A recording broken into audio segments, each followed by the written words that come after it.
नहमदुहु व नुसल्ली अला रसूलिहिल करीम अम्मा बाद फ़ौज़ बिल्लाहि मिनश शैतानिर रजीम बिस्मिल्लाहिर रहमानिर रहीम। रब्बि इश्रह ली सदरी व यस्सिर ली अमरी वहलुल उक़दतम मिन लिसानी यफ़क़हू क़ौली रब्बी ज़िदनी इल्मा। अस्सलामु अलैकुम व रहमतुल्लाहि व बरकातुहू। आज का हमारा टॉपिक है कुरान मजीद। कुरान मजीद का आसमानी किताबों में मुकाम क्या है? कुरान मजीद अल्लाह ताला की आखिरी किताब है।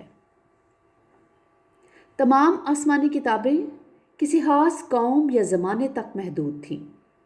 मसलन तौरात, ज़बूर और अंजील में बनी इसराइल के लिए हदायत है, जबकि कुरान मजीद तमाम इंसानियत के लिए ज़रिया हदायत है।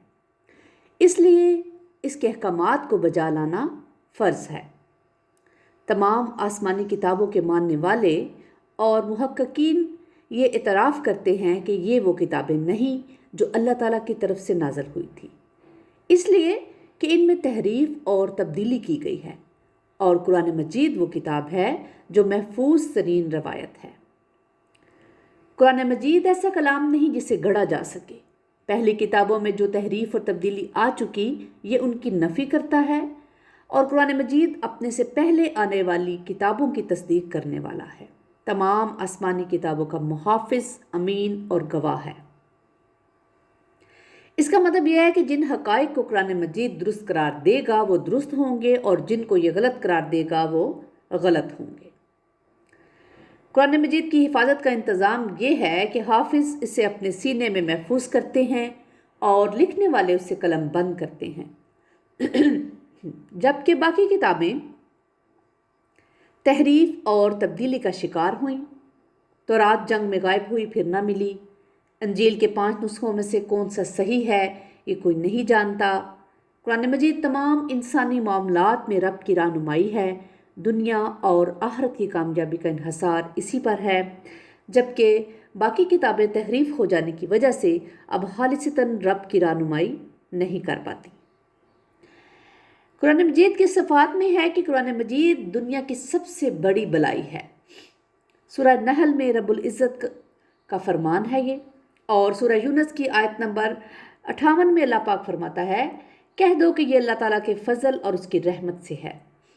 चाहिए कि इस पर लोग खुशियाँ मनाएं, वो इन सब चीज़ों से बेहतर है जिन्हें लोग जमा कर रहे हैं। इसकी भलाई से जिन, इंसान और कायनात की सारी महलूकात बरकत हासिल करती हैं और क़यामत तक हासिल करती रहेंगी। कुरान मजीद इंसानों की हदायत रहनुमाई का अनमोल ख़जाना है। कुरान मजीद फ़ज़्ल व कमाल और सरबुलंदी के हसूल में मदद देता है। हज़रत उमर रज़ी अल्लाह ताला अन्हु ने फरमाया कि नबी सल्लल्लाहु अलैहि वसल्लम ने फरमाया, अल्लाह ताला इसी किताब के ज़रिए लोगों को बुलंद करता है और इसी किताब के ज़रिए लोगों को पस्त और ज़लील करता है। यानी जो इस किताब से जुड़ जाता है उन लोगों को अल्लाह ताला बुलंद करता है, और जो इस किताब को बुला देते हैं इसी किताब के ज़रिए से लोगों को अल्लाह पस्त और ज़लील कर देता है। कुरान मजीद दुनिया और आखिरत की कामयाबी की तरफ दावत है। कुरान मजीद की रहमत, शफ़क़त और मेहरबानी मोमिनों और काफिरों, जानवरों और इंसानों, जिनों और सारी महलूकात के लिए जारी और सारी है।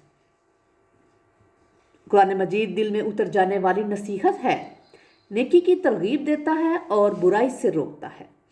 कुरान मजीद नूर है जिसकी रोशनी से कुफर और शिरक के अंधेरे दूर हो जाते हैं और जहालत का मैल उतर जाता है। कुरान मजीद शिफा है इंसानी फ़िक्र और रूह की जिन बीमारियों में इंसान मुब्तला होता है, जो कुफर और शिरक, ज़हनी दबाव और इस्तराब की वजह से तारी होती हैं, या बातनी बीमारियाँ जैसे कि हसद, तकब्बुर, हिर्स वगैरह का इलाज है। कुरान मजीद हक़ और सदाकत का निगरान है, हक़ की तस्दीक और तायीद करता है। कुरान मजीद ऐसा ज़िक्र है जिससे रूह तरोताज़ा होती है, दिल पाक होते हैं और रब की कुर्बत नसीब होती है। कुरान मजीद में सादत और कामयाबी के सारे अमूर की तफसील और वजाहत मौजूद है। ये एक ऐसी सच्ची और पाकीज़ा ज़िंदगी की रूह है, जब तक किसी के अंदर कलाम अल्लाह की सच्ची रूह नहीं उतरती उसकी ज़िंदगी बेमानी है। पाकीज़ा ज़िंदगी की रौनक इसी से है। कुरान मजीद की फजीलत को अगर देखें तो कुरान मजीद क़यामत के दिन शफात करेगा। इसको रवायत किया है 984 मसनद अहमद 184 और मुस्लिम में 1874 पर। कुरान मजीद का माहर मुअज़्ज़ज़ फरिश्तों के साथ होगा। मुस्लिम 798, बुखारी 4937 और तिरमिज़ी में 2904 में ये रवायत मनकूल हुई है। कुरान मजीद की तिलावत करने वाले के लिए फरिश्ते आसमान से नाजिल होते हैं। बुखारी 5018 नंबर की हदीस। साहबे कुरान के हक़ में रश्क करना जायज़ है। बुखारी 7529 और मुस्लिम 815। कुरान मजीद के एक हरफ के बदले 10 नेकियों का अजर मिलता है। कुरान मजीद सीखने और सिखाने वाला सबसे बेहतर है। कुरान मजीद का हाफिज़ जन्नत में बुलंद दर्जे पर फाइज होगा। कुरान मजीद कौमों के अरूज व ज़वाल का ज़रिया है। अब एक सवाल ये पैदा होता है कि क्या कुरान मजीद जैसा कलाम कोई बना सकता है? जी नहीं, कुरान मजीद जैसा कलाम कोई नहीं बना सकता। कुरान मजीद ने तकरीबन 20 साल तक चैलेंज किया। सूरह तूर में अल्लाह पाक ने फरमाया कि फिर लाएं इस जैसा कलाम अगर वो सच्चे हैं। कुरान मजीद के हरूफ और कलमात वही थे जिसके ज़रिए लोग कलाम करते थे, और जिनको चैलेंज किया गया वो कादिरुल कलाम थे, यानी वो शायरी में और कलाम में मुकाबले करते थे और एक दूसरे पर फ़ख्र जताते थे। लेकिन कुरान मजीद के मुकाबले का कलाम ना ला सके, हत्ता कि अल्लाह ताला ने चैलेंज किया, एक सूरत ही ऐसी बना कर ले आओ। आखिरकार पूरी नस्ल इंसानी और जिन्नात की आजिज़ी का ऐलान कर दिया गया।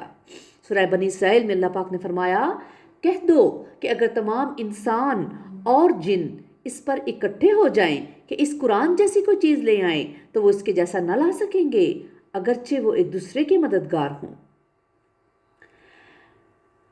अब हमें ये देखना है कि उम्मत पर कुरान मजीद के सिलसिले में किस चीज़ का एहतमाम करना ज़रूरी है। उम्मत पर कुरान मजीद को मजबूती से पकड़ना, उसका हक अदा करना और उसकी पैरवी करना लाजिम है। रसूलुल्लाह सल्लल्लाहु अलैहि वसल्लम ने किताब अल्लाह को मजबूती से थामने की वसीयत फरमाई है।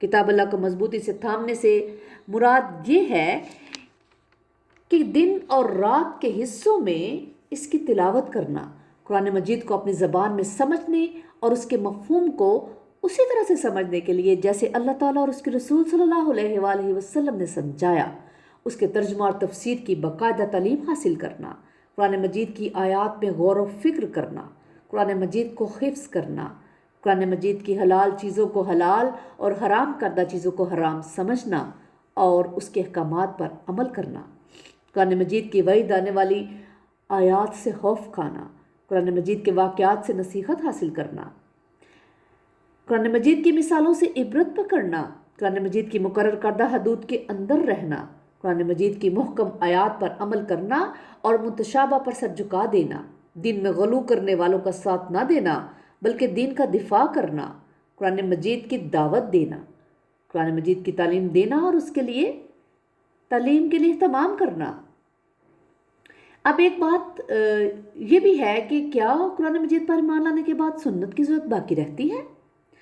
कुरान मजीद पर ईमान लाकर सुन्नत से बेनियाज होने का अकीदा रखना दुरुस्त नहीं। अल्लाह रब्बुल इज़्ज़त ने फरमाया, और जो कुछ रसूल तुम्हें दे वो ले लो, और जिससे तुम्हें रोक दे फिर तुम उससे रुक जाओ।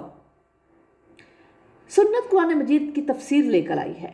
जैसे नमाज का हुक्म तो 700 मरतबा आया है, मगर इस पर अमल करना सुन्नत के बगैर मुमकिन नहीं।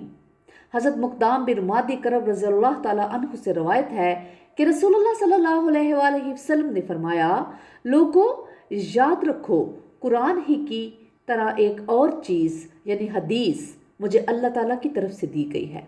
खबरदार, एक वक्त आएगा कि एक पेट बड़ा यानी मुतकब्बर शख्स अपनी मसनद पर तकिया लगाए बैठा होगा और कहेगा, लोगों तुम्हारे लिए कुरान ही काफ़ी है, उसमें जो चीज़ हलाल है बस वही हलाल है और जो चीज़ हराम है बस वही हराम है। हालांकि जो कुछ अल्लाह के रसूल सल्लल्लाहु अलैहि वसल्लम ने हराम किया वो ऐसे ही हराम है जैसे अल्लाह ताला ने हराम किया है। इसको रवायत किया है अबू दाऊद में 4604 नंबर की हदीस में। अब एक सवाल ये है कि कुरान मजीद से इस्तिफादे के लिए क्या शराइत होनी चाहिए?